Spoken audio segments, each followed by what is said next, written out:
supposed to be live. We're just having some issue with the sound. Take two. Welcome to coverage of Green Wave Baseball here on Dan Wilkins Broadcasting. The Green Wave have taken the field, so we're starting a little bit later than we usually do. However, it's just the same. The West Deptford Eagles facing the Audubon Green Wave. Your starter for the Eagles, Nick Tomasetto, and the starter for the Green Wave with a 1.55 ERA is Sean Driscoll. Now, of course, this is the last regular season scheduled game in 2022. He's got 39 strikeouts, 8 earned runs in 37 innings. And for Sean, things are just looking up for him. Looking at the West Deptford starting lineup, their starting 9, the Eagles. Batting leadoff and playing third base, Shea McKenna. Catching and batting second, Joey Socorro. Pitching and batting third is Nick Tomasetto. Luke Laxton bats fourth and plays shortstop. Batting fifth and in center field is Dan Marafa. Batting sixth and playing left field is Corey Baglivo.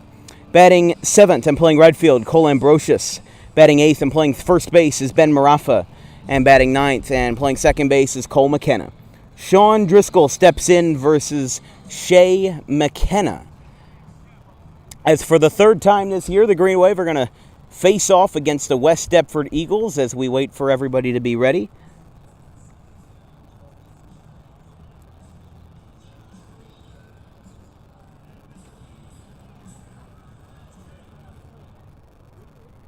Looked like there was a little issue with where some of the players were placed in the dugout for a safety issue. We'll put up our video board as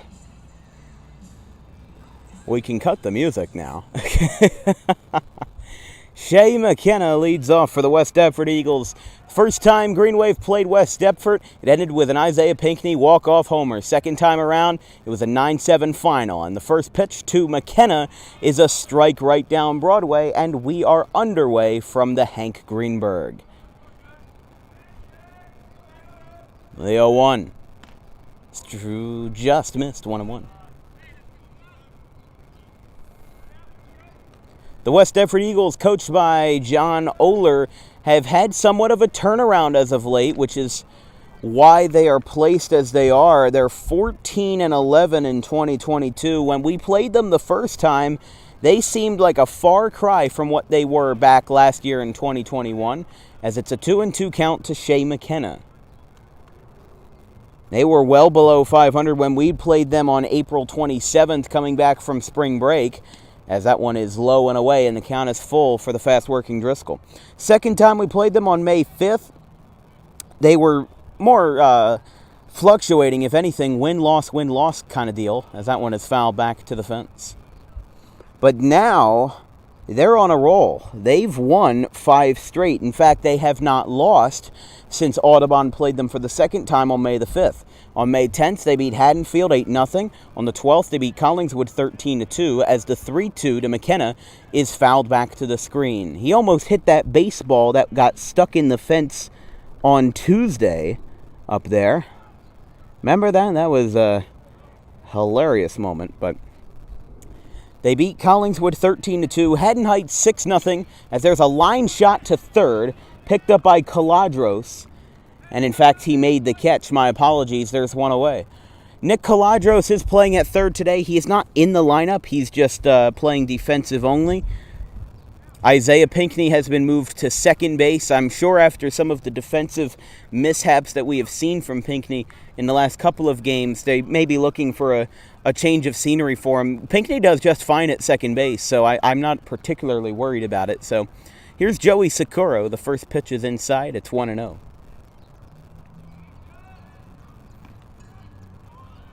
And considering how good Haddon Heights has been, the fact that they shut him out on the 17th was pretty impressive. They beat Sterling 4-2 in Sterling on the 19th.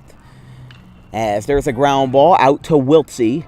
Throws it to first, and it is in time, 2 away. 2 up, 2 down for Driscoll. And this brings up Nick Tomasetto, the pitcher for this afternoon's ball game. Last game that West Deptford did play was on the 25th, which was actually yesterday. Against Rancocas Valley, they won 6-5, actually on a walk-off. Luke Laxton won that game for West Deptford. Rancocas Valley was 13-10 on the season, so a very similar record as to what West Deptford has. But the first pitch to Tomasetto is inside, and it is 1-0. Outside, 1-1. 2-0, excuse me. Keep in mind that playoffs start next week. It is, as I say, the most wonderful time of the year, and I'm not talking about December 25th. It's 2-1 to Tomasetto. Just think about it this way. Oh, hold up. There's a ground ball back to the mound. Driscoll picks it up and throws it to first, and the inning is over. We go to the bottom of the first. The Green Wave will get their first chance to bat in a 0-0 score.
Here from the bottom of the first at Hank Greenberg, Nick Tomasetto starting for the West Deptford Eagles. Let's take a look at the starting lineup for your Green Wave. Batting leadoff and playing center field is Xavier Massey. Batting second and playing shortstop is Tyler Wiltsey. Batting third and at the DH position is John Perozzi. At third base, batting defensive only. Actually, no, that doesn't even make sense. Playing defensively only and not in the lineup is Nick Kalajros. Pitching and batting cleanup is Sean Driscoll. Batting fifth and playing second base is Isaiah Pinckney. Batting sixth and playing first base is Scott Lynch. Catching and batting seventh is Ryan Zimmer. Batting eighth and playing left field is Charlie Grady. And batting ninth and playing right is Zach Beebe. Tomasetto is set versus his good friend Xavier Massey. He kicks and deals, and the first pitch is dropped by the catcher Sakaro, and it is 1-0. Green Wave, of course, with the best run that they've had since 2012 when they won the state title. 13 straight wins for the Green Wave. They haven't lost since they were in Myrtle Beach in the last week of April in 2022, as there's a ground ball out to the shortstop Laxton with a very high-arched throw, but it has the same result. There's one away. This brings up Tyler Wiltsey.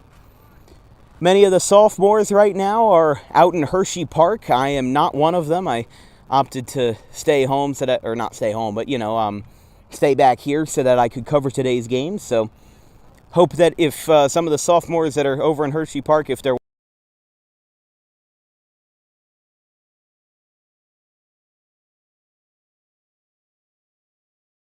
1-1 to Tyler Wiltsey.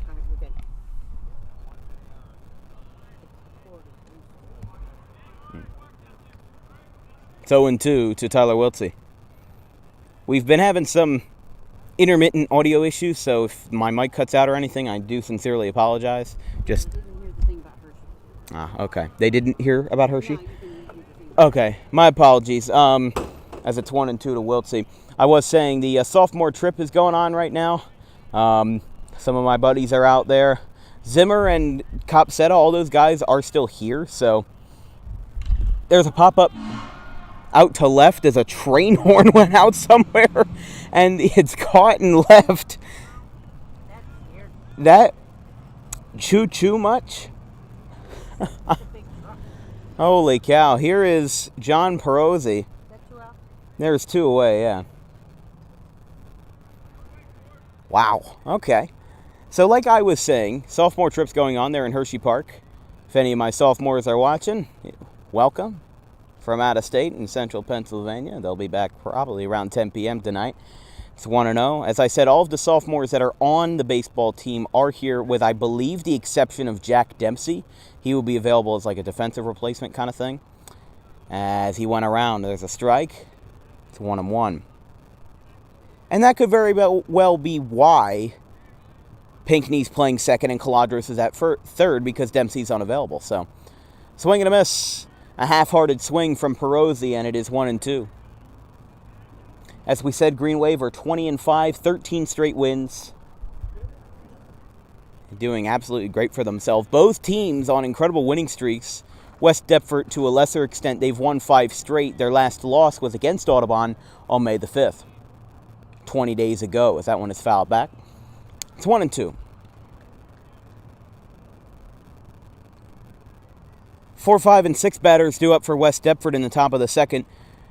Luke Laxton, Dan Marafa, and Corey Baglivo.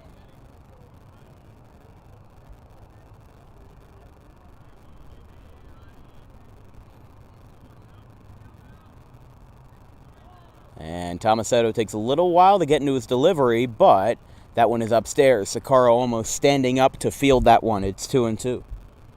Weather at game time, it is 75 degrees and cloudy with a 20% chance of rain, according to weather.com. Wind is blowing out to right at 10 miles per hour, and the real feel is 75 degrees, as that one is popped up, and that will go over the screen. And yes, it is a little humid, 57% humidity. When the Green Wave embark on their first playoff game on Wednesday, it'll be 91 degrees and clear. So we'll have to dress appropriately for that, as the 2-2 is in the dirt, skips about 6 feet in front of the plate, and the count is full to John Perosi. Looks like there may be some rain on the days that we're not playing. Looks like it's going to rain tomorrow, and then next Thursday and Friday, the 2nd and 3rd of June.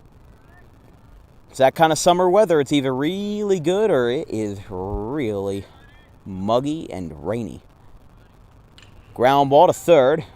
Rather to shortstop Laxton with a throw to first, and it is in time. So both teams are retired. 1, 2, 3. We go to the second. No score from the Hank Greenberg field.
This broadcast is brought to you in part by the Quick Pit Podcast. As we go to the top of the second inning, Luke Laxton leads off.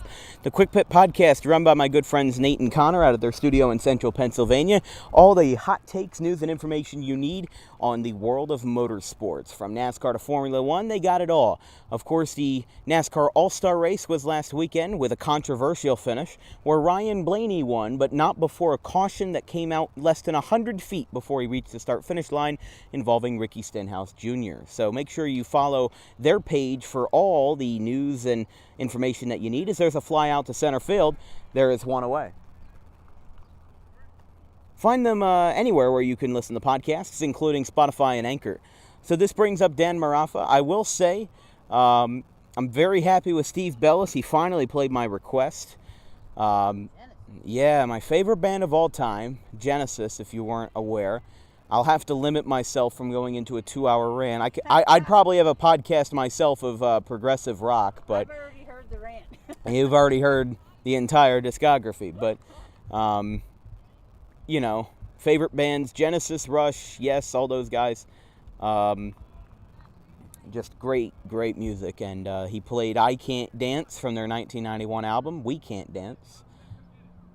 Great song, you should listen to it. The 2-0. Line shot in the left, and West Deptford has its first base runner. Played perfectly by BB, just got over the head of Scott Lynch, and a line shot to right by the center fielder, left-handed hitting Marafa. So here's Corey Baglivo.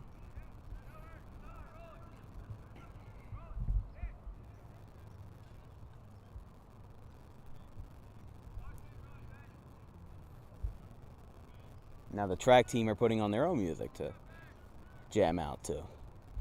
Music left and right tonight. First pitch. Upstairs to Baglivo. It's 1-0.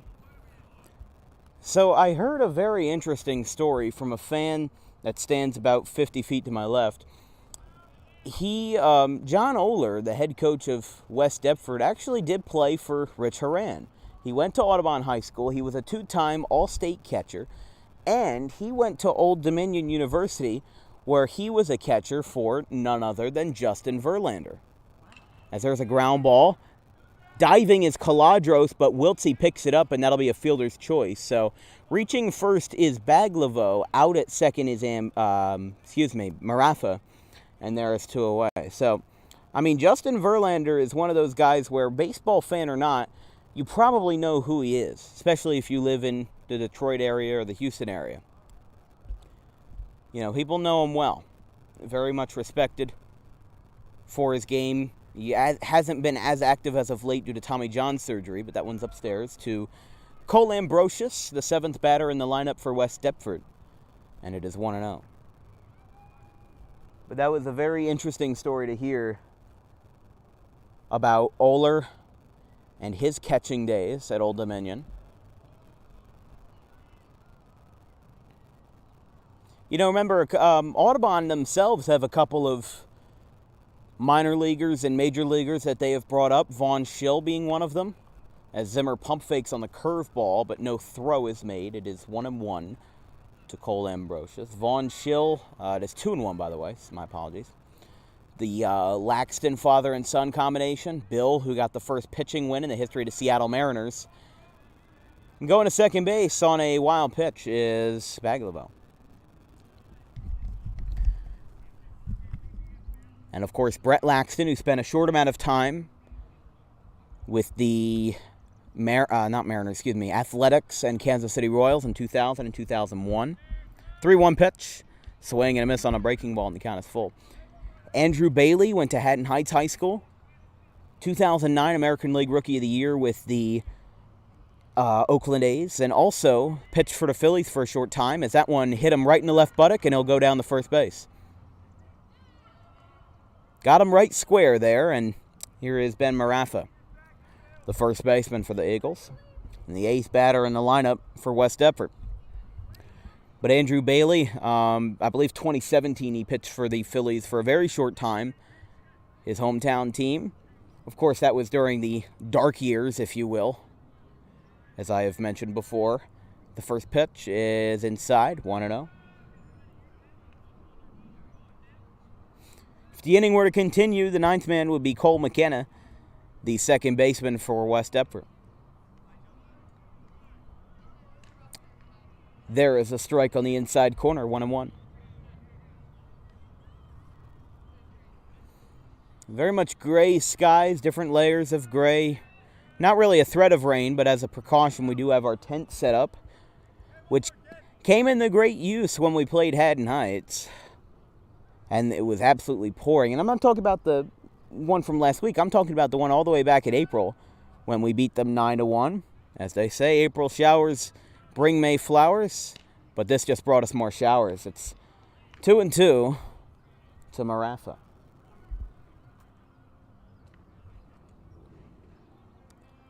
It'll be Driscoll, Pinckney, and Lynch due up for the Green Wave in the bottom half of the second inning.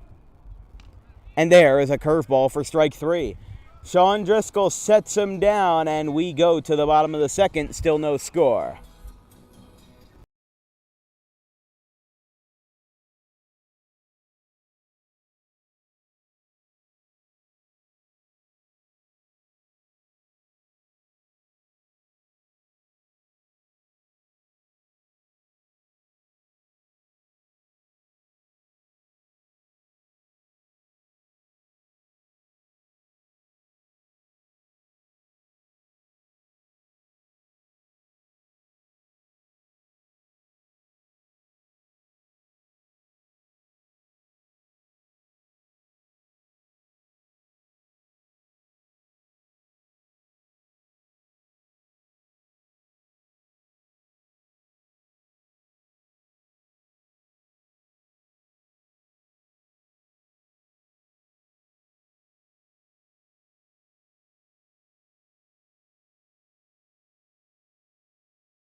Nick Tomasetto is set in the bottom of the second to face the cleanup man for the Green Wave, Sean Driscoll, who's batting .366 in 2022 as the first pitch is popped up to Marafa. He is under it, he calls, he is there, 1 away. Here's Isaiah Pinckney, the second baseman. Last time he played West Deptford at home, he hit a walk-off home run right out to center field, 391 feet according to our Google Maps home run metrics. Of course, that was just an absolute tank from Pinckney. His longest career home run in Green Wave baseball. First pitch, outside. Can he do the same that he did back in April? Of course, the pitcher that he faced was Corey Baglivo at around 7:15 that night. It was a 3-hour, 37-minute game. We didn't even bother with an interview. We just wanted to get the heck out of there. It's down low. It's 2-0.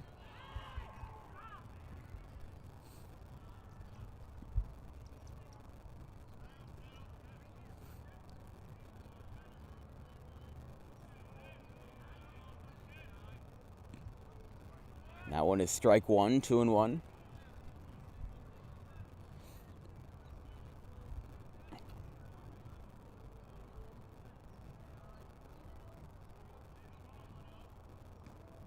Oh, man. That one is a swing and a miss. That didn't get him on the foot, did he? I think that was just a swing and a miss, and he swung so far out of his shoes that just all over the place. The 2-2. I mean, he literally swung out of the batter's box, and he goes down looking. There's 2 away. Here's Scott Lynch.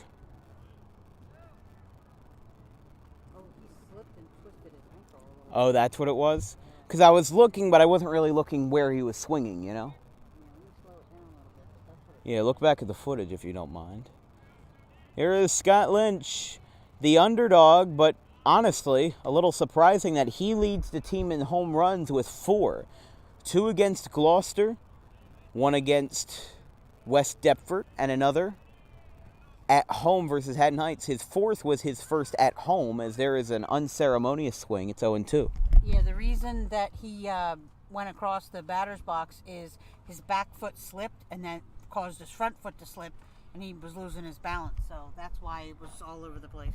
I see. The 0-2 is a line shot down the right field corner. This one's going to go to Ambrosius, who picks it up, and Lynch holds it first with a single.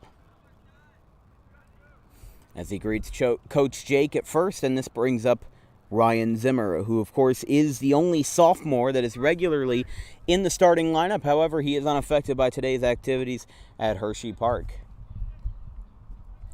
I do kind of find it funny that they just said, you know what, you made chocolate, let's name a town after you.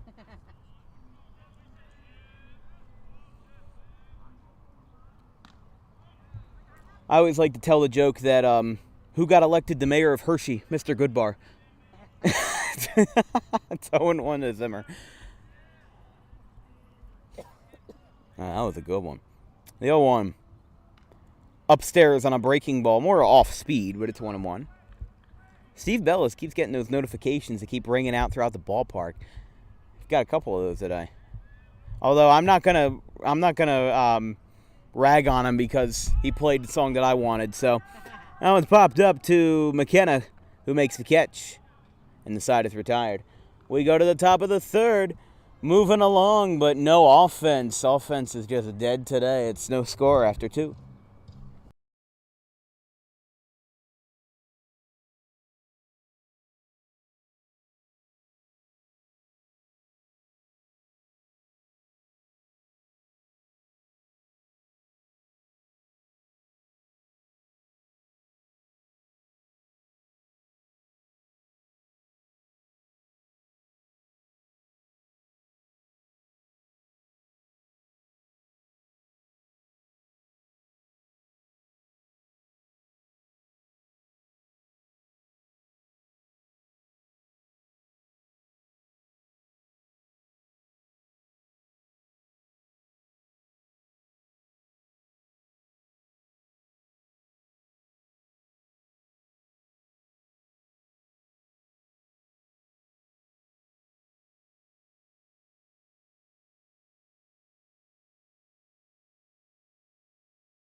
Back from the top of the third here from Audubon, as it is no score after 2.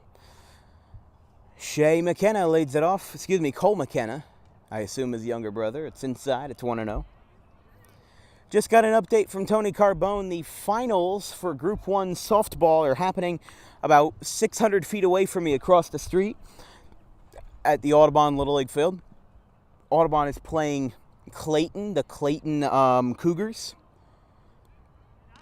As that one is outside, and it is called a strike, 2-1. He let me know that it is no score in the top of the third, as there's a ground ball that shoots its way to Wiltsey, throws it from the backhand, and it is not in time. So we go back to the top of the order with Cole's other brother, Shea McKenna, the third baseman for the Eagles. So I did also hear from the fan that today is John Oler's 10-year anniversary coaching baseball. He doesn't teach at West Deptford. He teaches at Pennsville. But after Old Dominion, he got his teaching degree and went to coaching baseball. I mean, Rich Horan wasn't, at least as far as I know, wasn't like an Audubon teacher, at least from what he told me. But, you know, like, for example, Audubon's baseball coach. Oh, hold on. Hold that thought. We got a, something going on here. Umpires are meeting with each other. I can't really make out what they're saying, but...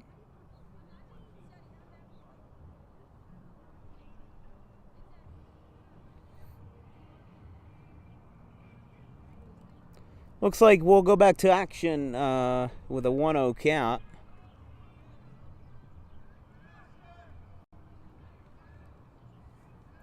And he bunts, but pulls back, and Zimmer was about to pump fake behind the runner, but held off. It's 1-1 to McKenna. So if Audubon wins this, they are softball Group 1 champions.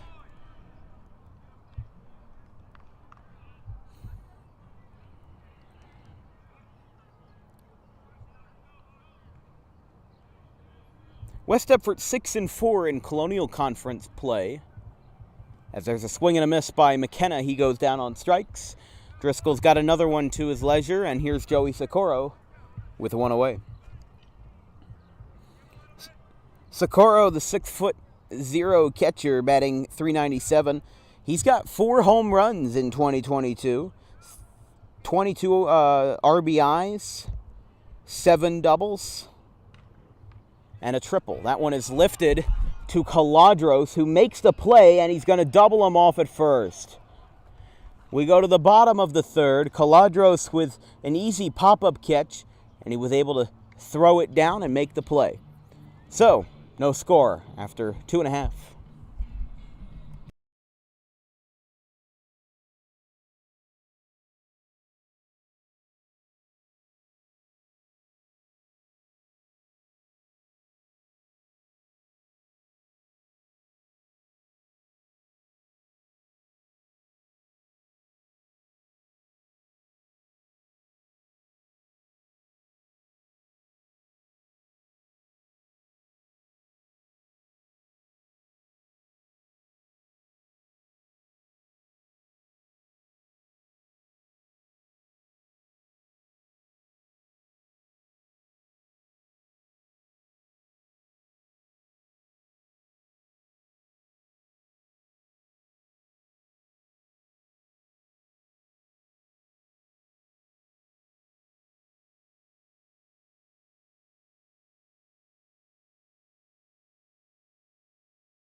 Bottom of the third here from Hank Greenberg. This broadcast is brought to you by the Amato Brothers, located at 612 White Horse Pike in Oakland, right next to the Dunkin' Donuts. Great service and great food, all for a great price. Over 2 dozen beers on tap. And of course, the Amato Brothers, for breakfast, lunch, or dinner, have some of the greatest service in South Jersey for your eating needs. As there's a base hit to center field by Charlie Grady, and the Green Wave have their first base runner of the afternoon, besides Scott Lynch, who got a, believe he got on base as well. So my apologies, but make sure you check out the Amato Brothers. They are closed Mondays and Tuesdays. And we thank them for sponsoring Dan Wilkins Broadcasting. We were just there last night. It was yummy. Yeah, very good, very good. Here's Zach Beebe. Runner on first, nobody out, as Beebe shows the bunt. The infield moves in, and he throws back to first with nothing doing. It'll be Massey back to the top of the order. Beebe has been really showing his versatility and his production as of late. He had a slower start to the season than some would like, but he's been showing that he's been able to get on base and get hits, as that one is fouled back. He really had to scramble out of the way to avoid being hit. And it's 0-1 to Beebe. I mean, at his lowest point this year, his average was at 125, and now he's really ramped it up, getting base hits left and right. And it's, sometimes you have those sluggish starts, but in the times where it has mattered, BB has really been a driving force. Infield is in. They prepare for the bunt. He pops it up, and it falls. Wait a second. He is safe, but they got him out at second. So that will be one of the most unusual successful sacrifice bunts that I've ever seen. But it ended up working. I think they may have intentionally let the ball fall so that they could get the lead runner at second base. So Zach Beebe is the new runner at first with one away as the outfield deepens to face Xavier Massey.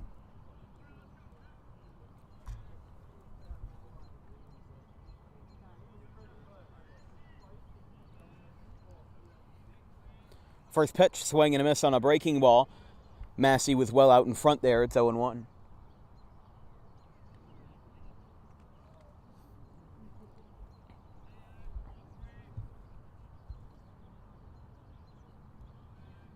Here goes BB. There's a high pop-up. That one's headed for orbit down the third base line. Who's going to get it? And it lands on top of the batting cage. It's 0-2. That one was way up there. It had to be a couple hundred feet. That was, wow. Is he still second or is he still on first? BB is on first base.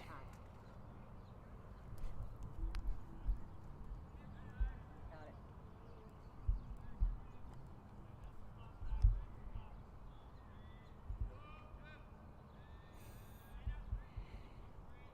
Swing and a miss. Massey down on strikes. Nick Tomasetto has really set down the top half of the order very well. Tomasetto, the senior right-hander, with not only a .469 average this year, but a 1.22 ERA on the mound. No wonder why it's no score. Neither pitcher has an ERA over 1.5. Fastball up high, called a ball, and he is out at second base. A throw on the money from Joey Socorro, and the beautiful combination retires the side. We remain scoreless after 3 from Audubon.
Quickly moving on here from Audubon, as it is no score in the top of the fourth. Nick Tomasetto and Sean Driscoll have been in a war of attrition, really. Keep in mind, the Green Wave already have the conference locked up. With 13 straight wins, they've been at some of their best baseball that we've seen in nearly 10 years.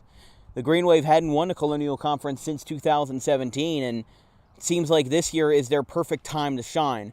2 Division I commits at least, if not more. Maybe more on the way as well for our juniors and underclassmen. Excuse me. But it's very quickly 3-0, and that's strike one. Tomasetto got green-lighted, and it's 3-1. Base is empty, nobody out, just leading off the top of the fourth. 3-1. And he steps out, and time is called.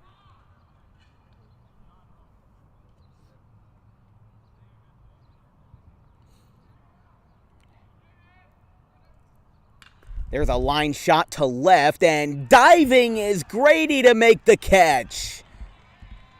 I'm lucky I got that one on film. Beautiful play by Charlie. There's one away. Beautiful play by him right there. Here is Luke Laxton.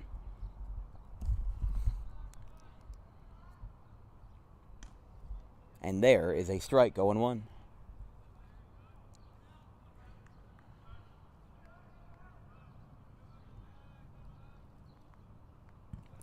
That one goes to the backstop, 1-1. Phillies play tonight, unfortunately, at 7:20 p.m. versus the Atlanta Braves. They lost last night by a score of 8-4. They are 20-24 this year, 4 games under 500, and third in the National League East, as there is a strike upstairs, and it's 1-2. Aaron Nola is facing off against Chris Wright. Ground ball. Foul. At least I think his name's Chris Wright. Excuse me, Kyle Wright. Chris Wright is a NASCAR Truck Series driver. The 1-2. It's a swing and a miss. Laxton down on strikes rather unceremoniously. Here is Dan Marafa. You know, I was talking with Tyler Wiltsey Tuesday after the game with our Amato Brothers post-game interview, and he had said that home run that he hit was the quietest home run that he had ever hit. And even yesterday, he was saying that, you know, not that he felt cheated or anything, but it just was boring. Even Xavier Massey had said that for the last couple of innings, he was so bored in the outfield, he started singing to himself, you know. And for Massey, you know, when you're up 10-1, 13-1, and the crowd is dead, what else is there to do? Ground ball to first. Lynch is there. We'll continue that when we get back. Pitcher's duel rages on, going to the bottom of the fourth. No score.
Bottom of the fourth inning. Here's Tyler Wiltsey leading off this broadcast, as there's a swing and a miss by Wiltsey. It's 0-1. This broadcast is brought to you in part by Doug Does Anything, your local handyman.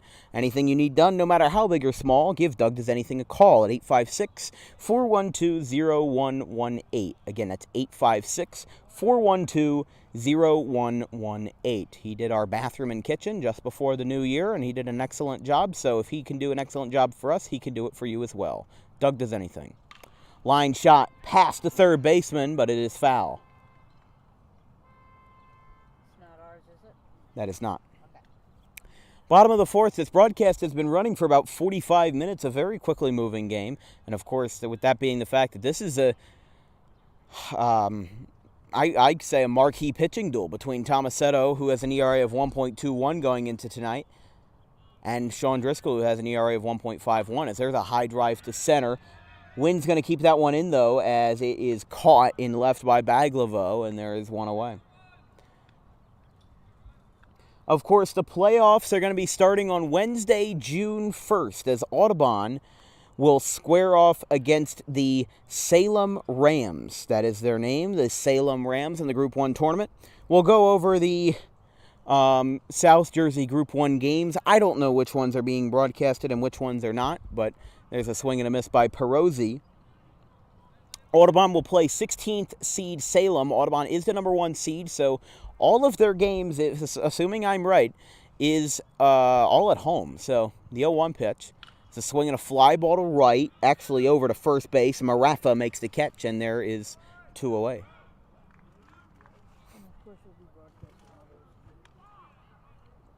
Here is Sean Driscoll.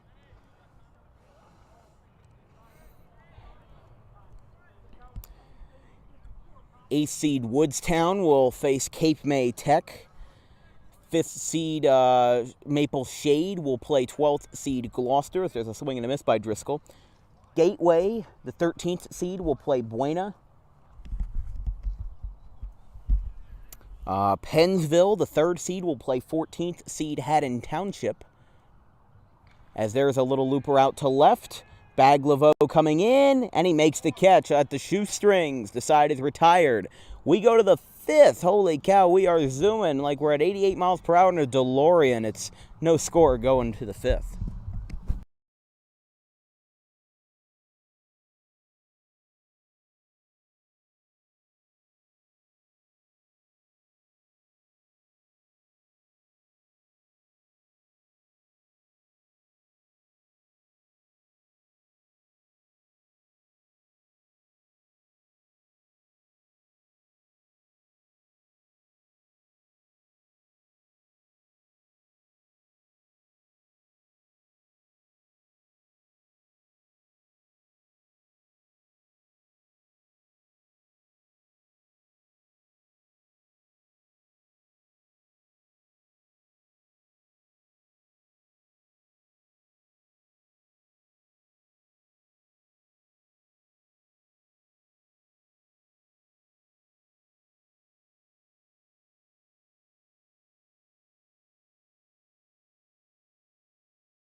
Substitutions for the Green Wave. Sean Driscoll is out on the mound for whatever reason. They must be resting him. And the man who no-hit Washington Township on April 30th is back out there. Jason Stocklin, the first pitch from the southpaw, is a line drive to left. Going back is Grady, and it will go over his head for a ground rule double.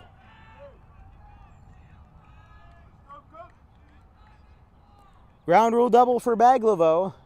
I understand that you have to rest Sean. But the next playoff game, the next game that we have to play, is 6 days away.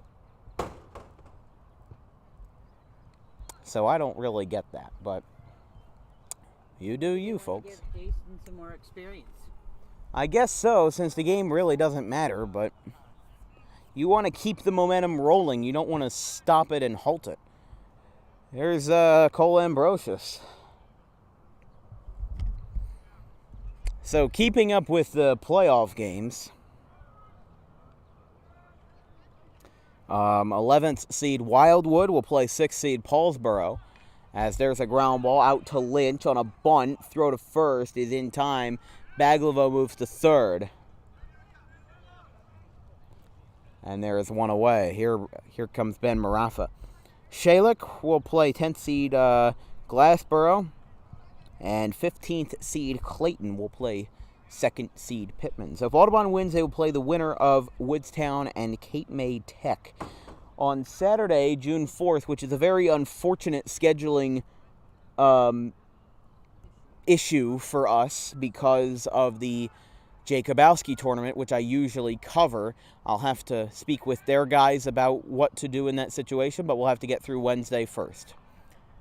It's 0-1 to Cole Ambrosius. Just, it's a shame because I've done the Jacobowski tournament since 2018, and I've thoroughly enjoyed doing it, and I understand that, with the playoffs are going to come first instead of a men's league softball tournament, but, there's a fly ball to center field. West Deptford's going to get their first run of the game as Grady makes the catch. Throwing to the plate is Zimmer, and the throw is well up the line, and West Deptford has the lead late in the 5th, and it is 1-0.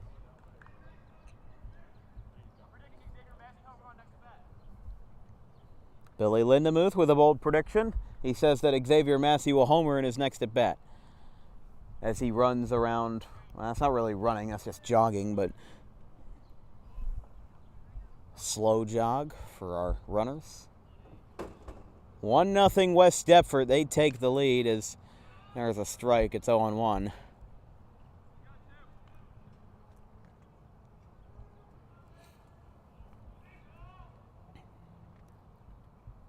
The 0-1 pitch is a strike. It's 0-2. Good pitching from Jason Stocklin. I just don't think that they should have pulled Driscoll that early in the situation that they're in. The 0-2 pitch. It's a swing and a pop-up. Who's got it? It is Wiltsey who makes the catch. West Deptford gets a run on a sacrifice fly to left field, and it's 1-0 going to the bottom of the 5th.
Isaiah Pinckney leads off the bottom of the 5th.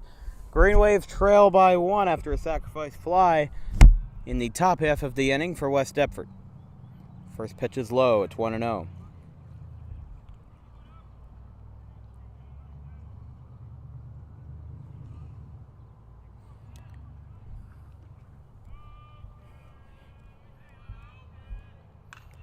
Fly ball popped up. Marafa. Actually, Tomasetto makes the catch. There's one away. Here is Scott Lynch. Lined one for a base hit his last time up.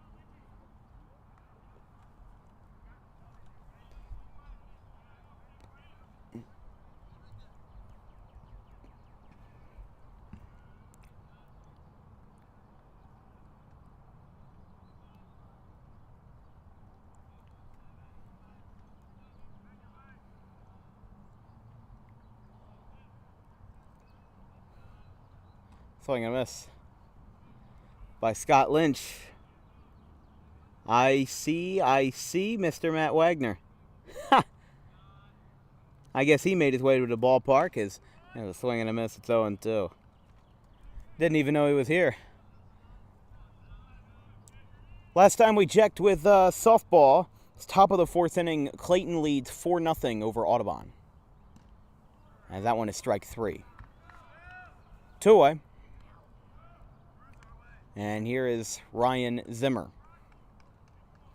This is the part of the lineup that Tomasetto wants to face the most. You know, you got Massey, Wiltsey, Perozzi, Driscoll, and the rest of those guys. But, you know, for Tomasetto with a 1.21 ERA, you want to face the bottom of the order. You want to keep your shutout rolling. Last time Audubon lost at home was against Haddonfield when Jack Submaranian threw a 2-hit shutout, complete game shutout. Or actually, no, it wasn't a shutout, just it was 4-2, but still, he threw a complete gamer, and he did a darn good job doing it, and Tomasetto's just over 50 pitches. I mean, you know, he's just cruising through right now, and what he's doing is just mowing down the Green Wave batters. It's 1-2 to Ryan Zimmer. 1-2. Swing and a miss, and the side is retired. We go to the 6th, 1-0 West Deptford.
Top of the 6th, we show the American flag being shown at half-mast from Audubon High School, of course, with the events in Uvalde, Texas from earlier this week. We send our deepest condolences to every family involved from 1,500 miles away. It still hurts to think about, but we send our love here from New Jersey to everyone involved. It's 1-0. As there's a swing and a pop-up, more of a can of corn to center field.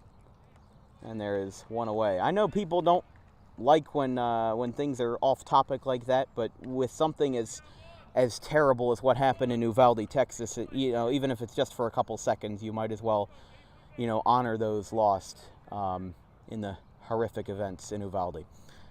Here is Joey Sakaro. McKenna flew out to center field to start the inning.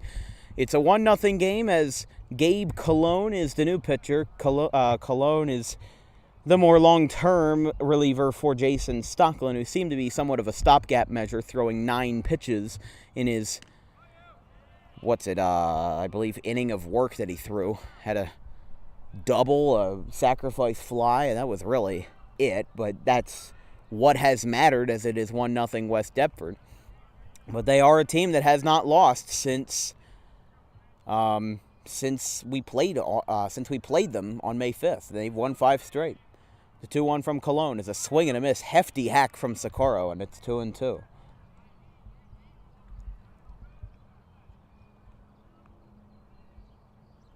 As we said, Socorro with 4 home runs this year, tied with Tomasetto for the most on the ball club. Off the handle of the bat, off the barrel, and it comes to Charlie Grady for an easy play, 2 away. And this brings up Nick Tomasetto. Last time we saw Cologne in his full form, he pitched with the bases loaded and got out of a jam versus Cinnaminson last week. I believe that was last week on Wednesday. First pitch is in the dirt, scooped up by Zimmer, and it is 1-0. When we go back to the bottom of the 6th, yes, the 6th inning, it's been running this quickly. That one is fouled back. It is 1-1. It'll be Charlie Grady, Zach Beebe, and Xavier Massey. Swing and a miss.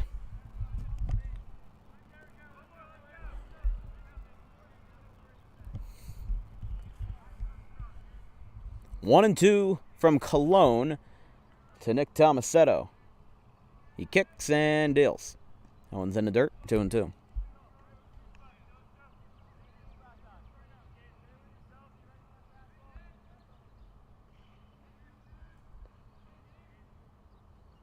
Ground ball out to short.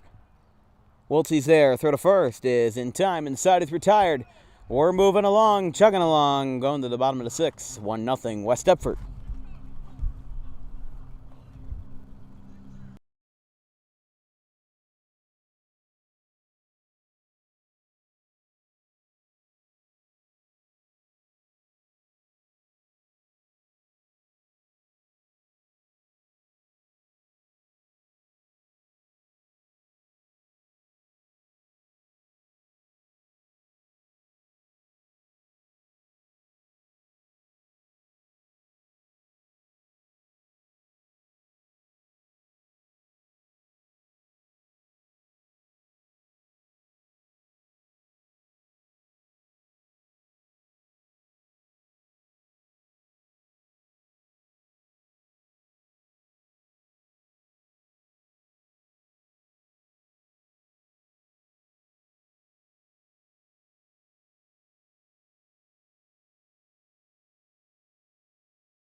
Bottom of the 6th here from Hank Greenberg. Tomasetto steps in versus Charlie Grady.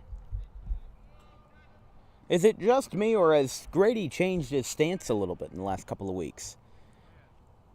If you take a look at where he's standing, his bat's a lot more on his shoulders, and his knees are a lot more bent. It almost kind of looked like before, it almost kind of looked like Eduardo Escobar of the Mets. I don't know if anybody else saw that resemblance. Now it looks, well, I don't even know what the other comparison would be. Maybe Nick Maton. Ground ball to third. It is fouled, 1-2. This broadcast is brought to you in part by the Borough of Audubon. Make sure you check out their Facebook page for information such as trash collection and updates, whether it's for parades or anything like that. You can also check out the Audubon Celebration Committee for more information on stuff like the 4th of July parade, holiday parade, Third Fridays, National Night Out, everything in between. Audubon Celebration Committee and the Borough of Audubon Facebook page. 2-2 to Charlie Grady from Tomasetto. He barely got a piece of that, but he probably shouldn't have even swung at it. Count remains 2-2.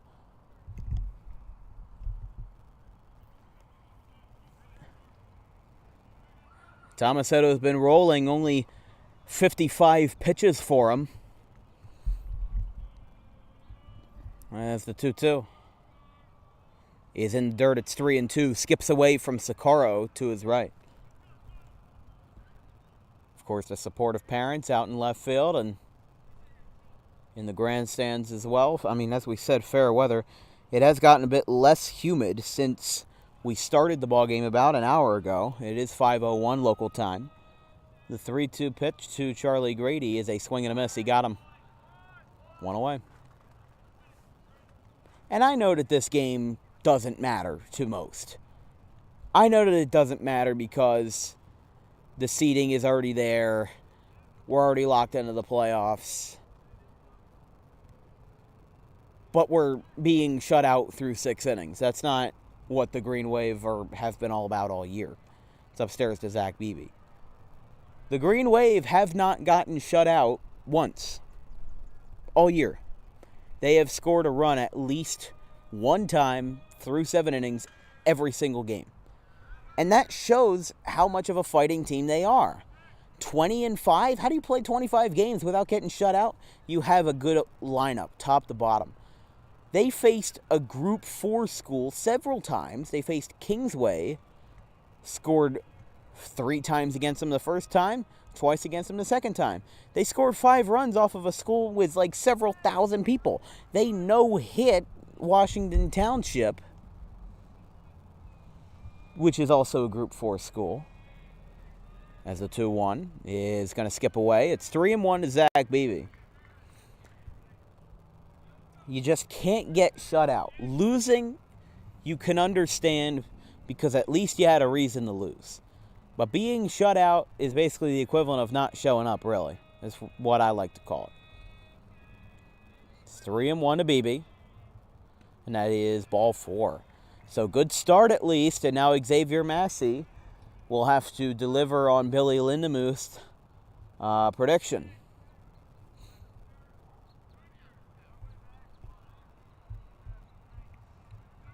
And keep in mind, for many of these seniors, this is their last regular season game.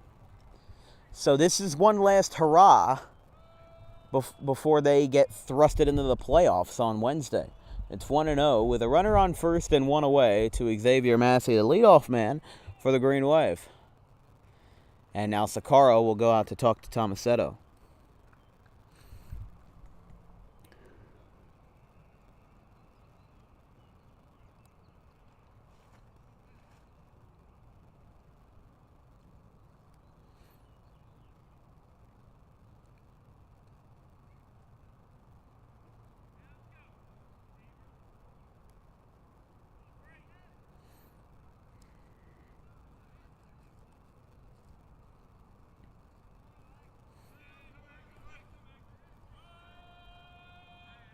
One-0 pitch to Massey is a swing and a pop-up.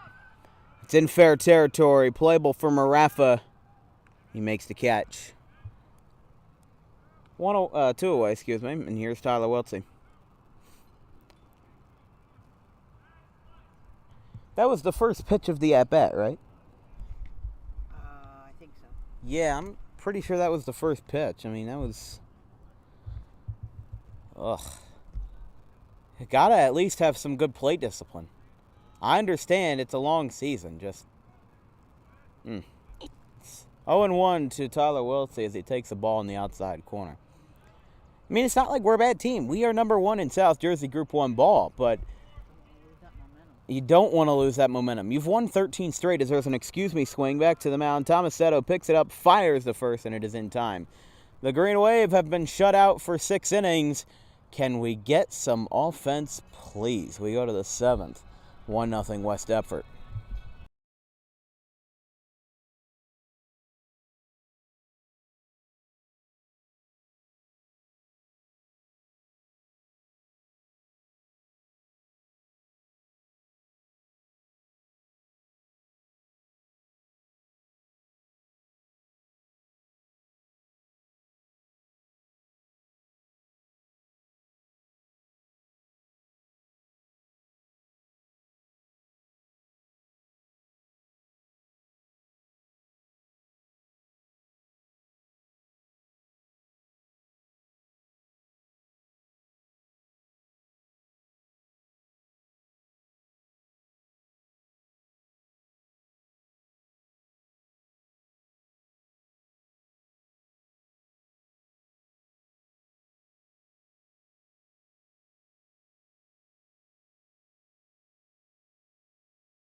From the top of the 7th, the Green Wave trail by 1. 1-0 is the score.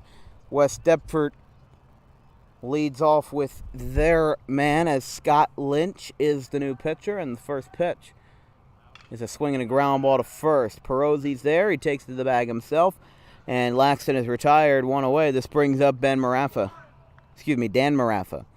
This broadcast is brought to you in part by Crafty Couture DIY Studio, right on Merchant Street, just blocks away from Antonino's Pizza and Speedy Mart. That's where you can find them, right on Merchant. They sell a lot of Audubon merchandise, graduation stuff. If your kid or if you yourself are graduating in 2022, you can pick up a sign, a banner, some other merchandise as well. And you can also schedule private crafting classes. So make sure you check them out on Facebook at Crafty Couture DIY Studio and more, right on Merchant Street, on the corner of Merchant and, I believe, Wyoming. I believe 1-1, if my memory serves me correctly. It's 1-1 to Dan Maraffa from Lynch, as there's a pop-up that will go well foul towards... Oh! Right, towards the houses on Cedarcroft. That might have broken an air conditioner. That's what it sounded like. I think it hit one of those portable air conditioners. Oh, he did it again! Look at that, he did it again. The ball got stuck. That's the second time in 2 games ball's gotten stuck up there. What are the chances that happens twice in 2 games? Yeah, it might have hit one of those portable air conditioners, as that one is low. It's 3-2. Oh, they called it a strike? Are you kidding me? Okay. I thought that was a ball, but okay. 2-2. 2 outs, excuse me. Oh, geez, I'm all off my game today. Here's Corey Baglivo. Yeah, I was saying the ball went down the left field line and hit probably the second house on Cedarcroft. I believe that's what that street is, but the first pitch is upstairs. This game is paced to be under an hour 30 if everything stays the way it is, which of course we don't want it to do, so that we can maybe get a tie game or something. It's Perozzi, Driscoll, and Pinckney due up in the bottom of the 7th inning to face Nick Tomasetto. Breaking ball misses upstairs. It's 2-1.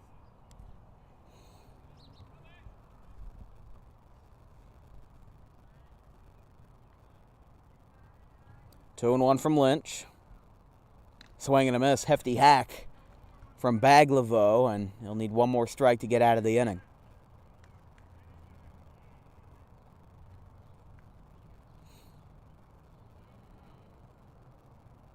2-2. Swinging a foul down the right field line.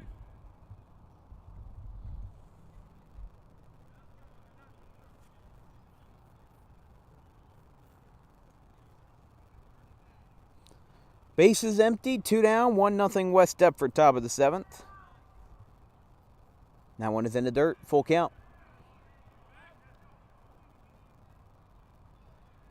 Again, after this ball game will be Wednesday, June 1st versus the Salem Rams. It's the 3-2. It's a swing and a fly ball way up there. Outfield will go out for it. Who calls it? It's Massey, and he makes the catch. The inning is over. We go to the bottom of the 7th, 1-0. Green Wave trail by 1.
Bottom of the 7th.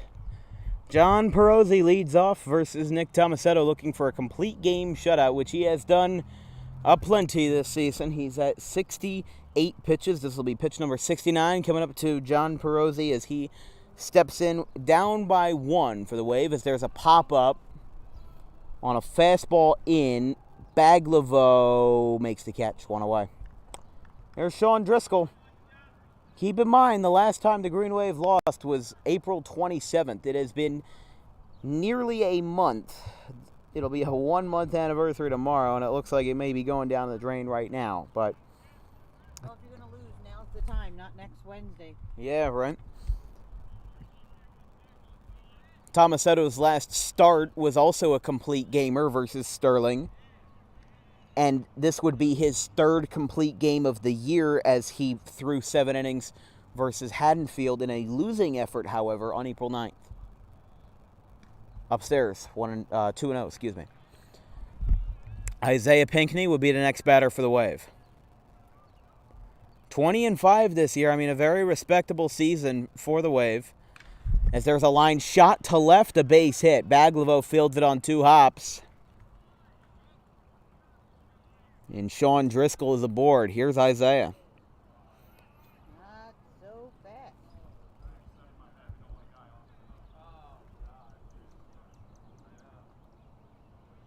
And Driscoll will be run for. This is not like a pitching thing. This is a strategic thing. Looks like Damien's going out there. Just don't get caught stealing like Zach did, you know. I would say, unless it's a wild pitch, don't even try to steal. Because Socorro is good. Socorro has an electric arm, as we saw when he threw down Zach Beebe at second base. As that one is a strike on the outside corner, 0-1. At the same time, though, you want your one player to be in position to score. That's correct, and that's exactly what Damian Broadhurst is at. But we've seen a couple of wild pitches today. Not many, but, you know, fair share. And they can happen at any time, really. So it is 1-1. To Isaiah Pinckney with a runner on first and 1 down in a 1-0 game. Tomasetto had 67 pitches going into this inning, just over 70 as we speak, as there is a ball up high, 2-1 on an off speed.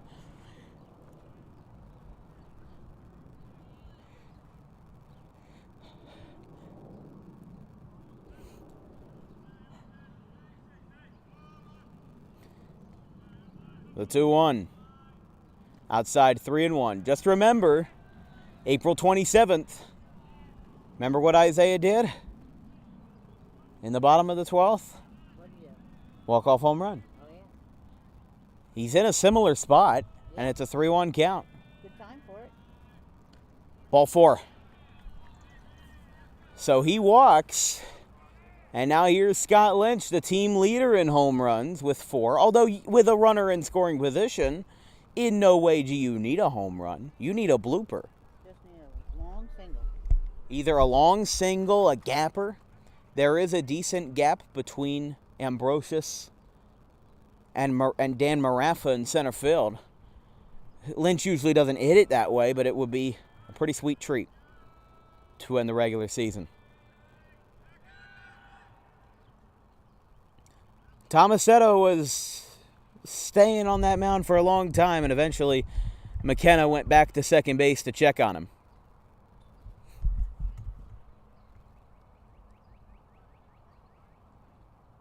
And they're going to do a pinch runner for Pinckney as well.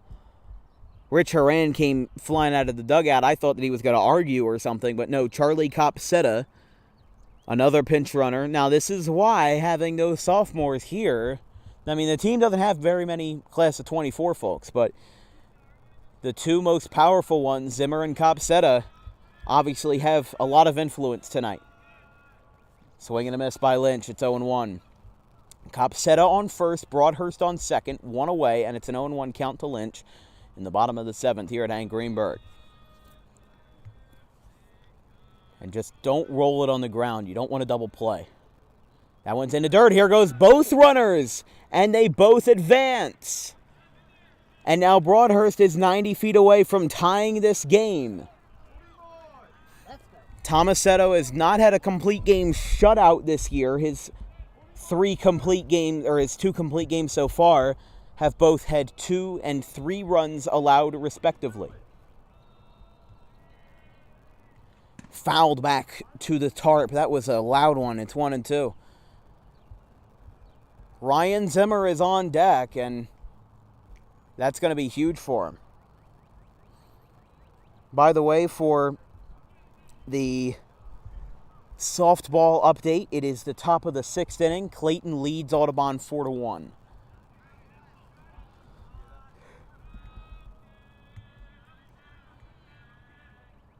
Upstairs, 2-2.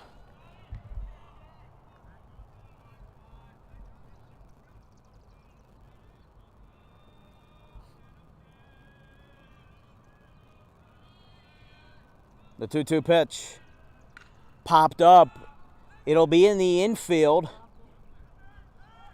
Oh, wait, the ball falls! The infielders collided, and the game is tied. The second baseman and the right fielder collided. No. The tying run came in. The right fielder is hurt, and on the ground it's Ambrosius. But down to their last 2 outs, the Green Wave have tied the game on the ball that was dropped in right center field. Ambrosius on the ground. West Deptford, their team, coming out to check on him. Hopefully he is okay. But the game is tied on what would have been the second out of the inning, but it seemed like to me, from what I had heard, a miscommunication between Ambrosius and Cole McKenna allowed that ball to not only drop, but the second baseman and right fielder collided. I heard absolutely nobody call it.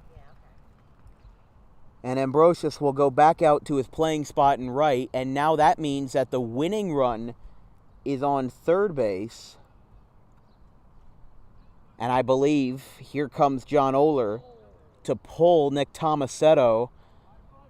With 1 away, he's thrown 6 1/3 tonight with an incredible job done But a miscommunication by the outfield and second base may or may not cost him his position, as no, they will keep him in. Hold your phones and hold your televisions wherever you may be watching. We are not done. That was brutal. That's brutal for both sides, because that would have been the second out, and you would have had Zimmer up at the plate, who, as He looks like the outfielder ran in, hit the infielder, and he kind of fell on his neck and his chin. well, that's obviously That definitely hurt.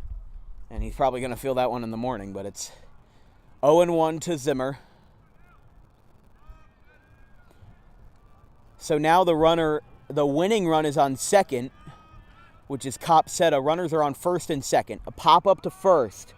Marafa is there, and there's 2 down. Here's Charlie Grady. The only walk-off the Green Wave have had this year, besides a mercy rule, which doesn't count as a walk-off.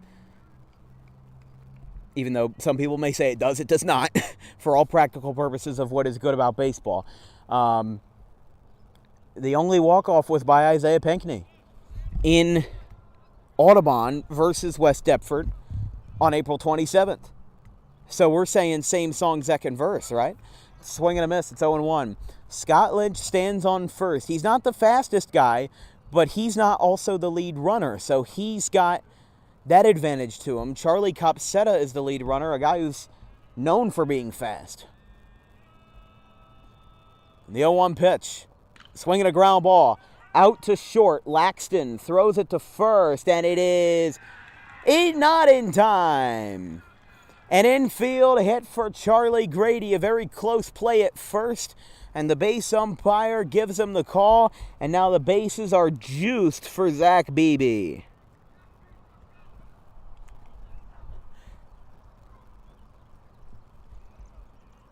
As soon as I was getting ready to fold up my chair and remove my lineup stitched to the fence, this game has been turned on its head. The first pitch, swing and a miss, a hefty hack from Beebe. It's 0-1.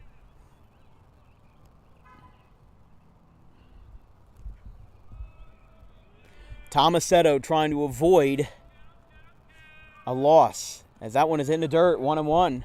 Remember, with the bases loaded in a tie game, if Beebe walks or gets hit by a pitch, that runner from third comes home and we're over. And we're done. But a multitude of things can happen to either send us to extra innings or send us home. 2-1. I would just rather go home now instead of waiting 12 innings to see the winner. Because remember what happened last time? An error at second base was what prevented us from winning in 7 innings. The 2-1. Out. No. Was that a ball or a strike? I don't know. He waited a long time. It is 3-1. 1 ball away from a walk-off winner. Tomasetto looks down his catcher, Socorro. He looks him down. The 3-1 pitch is a swing and a foul. It's 3-2. Well, one went right back to the screen. Copsetta on third. Lynch on second. Grady on first. Beebe at the plate. The biggest moment for him this year. A potential walk-off winner with the count full. Bases loaded. 2 down. 1-1 game between the Eagles and Wave. Here's the 3-2 pitch. And it misses, ball 4. And how about that?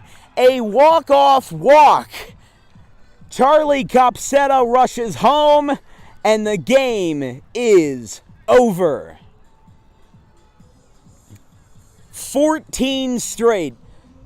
And as soon as we thought going into the 7th that we were dead in the water in the most unusual game I've seen in a long time, the Eagles and Wave shake their hands at home plate as we close out our regular season. 21-5, that is correct. Only 1 loss, actually 2 losses, came at this very field, Hank Greenberg, as the Green Wave continue their roll as they go into Salem on Wednesday. We'll be right back with our post-game interview presented by Amato Brothers Holy cow, how fast was that game? What does our stream say? An hour and a half. Oh my goodness. Talk about a quickie. 2-1 the final on a walk-off walk. We'll be right back after this.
All right, Scott Lynch is our player of the game, presented by Amato Brothers, as the Green Wave walk their way to their 14th straight win. You were the last pitcher on the mound there, and also a very influential play at the plate where you popped it up to second base. I surely thought it was going to be the second out, and then second baseman and right fielder collided. What was your reaction after that play? I just knew I just had to put the ball in play there, and I popped it up. Definitely thought it was going to be an out. I think I got lucky they were playing in the infield up and put it right through him. Yeah, that was definitely surprising. I'm thinking, and that'll be the second out of the inning. But no, it was a lot more surprising than I had thought, and the fact that we were able to get it done versus Tomasetto. It seemed like the offense was kind of dead in the water for a while there versus Tomasetto. What struggles do you think you guys had versus the West Deptford starter today? Yeah, he was a good pitcher. He had a lot of all speeds. I think we couldn't catch up to his fastball. But, yeah, he was pitching really good today. Yeah, he was pitching very good, had a 1.21 ERA going into today. And, of course, for your performance on the mound in relief, it definitely was very good holding West Deptford at bay. And for the Green Wave having 14 straight wins, it's just been a roller coaster ride for you guys. And for you being the team leader in home runs, I did not think at the start of the season that you would have that much pop in your bat. Of course, you had 2 home runs in 2021 down in St. Petersburg and 4 this year. What did you change anything in your swing from year to year that gave you all this power? Yeah, I was off to a slow start, hitting-wise, and I fixed up my stance a little bit and started getting more power. Yeah, and you had 2 home runs in that same inning versus Gloucester, Yeah, I believe, on May the 3rd. I switched my stance up, and it started working. And you never went back. Yeah. So, Scott, going into the playoffs versus Salem, the seeds are out. Audubon is number 1. If they win, they face Woodstown or Cape May Tech, depending on who wins that game on June 1st. For the Green Wave, if we had ended this game on a loss, it feels like the momentum that we had wasn't as strong. But the fact that we came back and we won the game was just so important. How do you feel going into the playoffs? If we keep playing like this, I think we just need 6 more wins, and we'll get it done. I think we will. We might have a baseball over there next to 2012, but who knows? We just have to get there first. First playoff game is Wednesday versus Salem, right here at Hank Greenberg Field and right here on Dan Wilkins Broadcasting. Scott Lynch is your player of the game, presented by Amato Brothers. We'll take a 6-day break, and we'll see you on Wednesday, June the 1st versus Salem. From everybody here at Dan Wilkins Broadcasting, I'm Dan Wilkins. We'll see you on Wednesday. Regular season done. The playoffs are next. From the Audubon Green Wave, 2-1. They walk their way to a victory. Good night, everybody.